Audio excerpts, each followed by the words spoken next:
Hello, Hira Babes! Ngayon, samahan niyo kami papunta sa Pastilan, katabi ng simbahan ng St. Jude dito sa 13 Martires. Ayan, kasama ko ang aking mga friends and classmates. So, let's go! Ayan, nakasakay na kami ng jeep. Actually, guys, gusto kong i-share sa inyo. This is my first time doing this kind of video. Kasi mostly yung mga ginagawa kong video sa YouTube ko lang pinopost. Kasi nahihiya pa talaga kasi ako.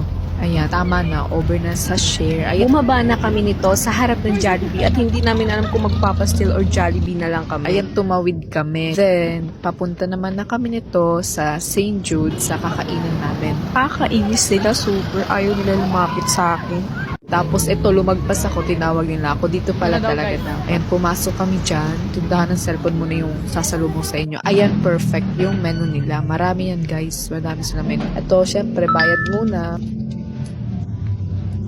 Ayan, naghahanap siya na kakainin niya syempre. So, this is us while waiting our food. So, ayan, si Jasmine, si Mitch, at si Lovely. Ayan, okay na, ready na siya. Siya, si Ate Jonah, at si Ate Syra.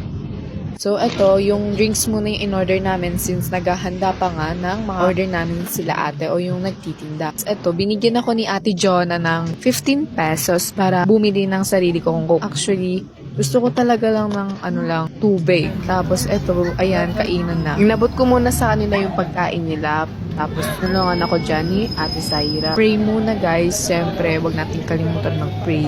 Then after mag-pray, ayan, siyempre, kainan na. Ayan, toyo, patis, chili oil. Ayan, sobrang sarap. At kumain muna kami. Kaya, ayan, mamaya kami pabalik. Hi! Ayan, sobrang sarap ng pagkain dito sa Pastilan malapit sa St. Jude. Kaya, highly recommended. Lalabas na kami kasi pupunta na kami ng SM. On the way na kami sa laging tinatambayan ng mga estudyante, syempre after school. Kaya, eto, lumabas na kami. So, thank you po ate sa inyong pastil.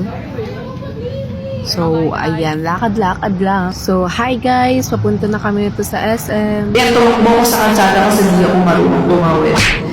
Tapos ito, nasa likod kami ng Tower Mall. Kaso ngayon, hindi na siya ginagamit. So, ayan, napakainit. Grabe, wala kaming dalang payo. Ito, sa SM na po kami. Mapunta na at papasok na. Tapos ito, si Hi Kuya Tossing. Shy type talaga siya. Ay!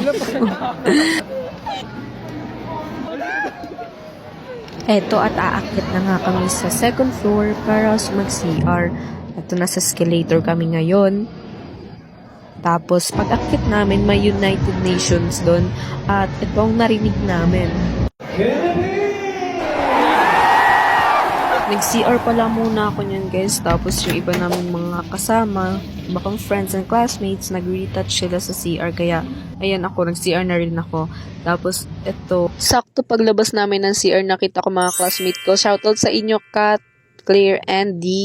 Guys, pagod na ako. Kayo na lang mag-voice over, please. Ano next? Sa gacha prize na kami. Eto, on the way naman kami sa Life Forecats. Eto, sa loob na kami ng Life Forecats, guys. Magpipicture dapat kami, pero pagtingin ko sa wallet ko, 25 pesos na lang, so wag na lang pala. Kaya, ganyan na lang kami. Picture-picture na lang. Then, ayan, bye-bye, guys. Thank you for watching.